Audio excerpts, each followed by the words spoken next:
اللہ کا علم ذاتی ہے، ٹھیک، اللہ کا علم قدیم ہے، اللہ کا علم غیر محدود ہے۔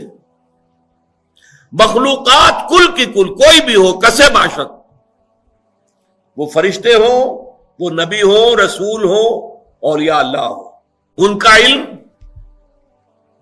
ذاتی نہیں عطائی ہے۔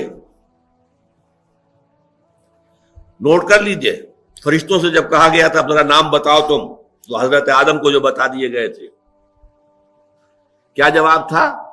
سبحانک لا علم لنا الا ما علمتنا، اے اللہ تو پاک ہے، ہمیں تو کوئی علم حاصل نہیں سوائے اس کے جو تو نے ہمیں علم دیا ہے، بس۔ اللہ کا علم ذاتی، مخلوقات کا علم عطائی، اللہ نے دیا جتنا دیا۔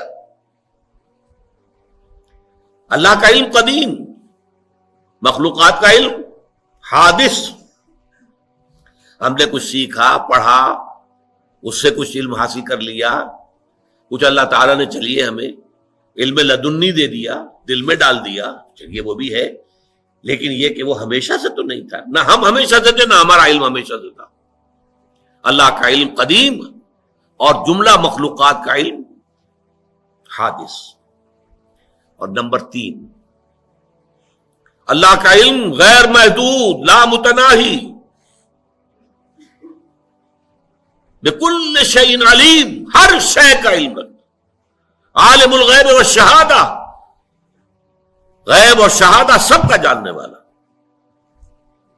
لیکن مخلوقات، پھر میں کہوں گا کسے باشد، وہ فرشتے ہوں، وہ انبیاء ہوں، رسول ہوں، اولیاء اللہ ہوں، کسے باشد، ان کا علم محدود، لا محدود نہیں۔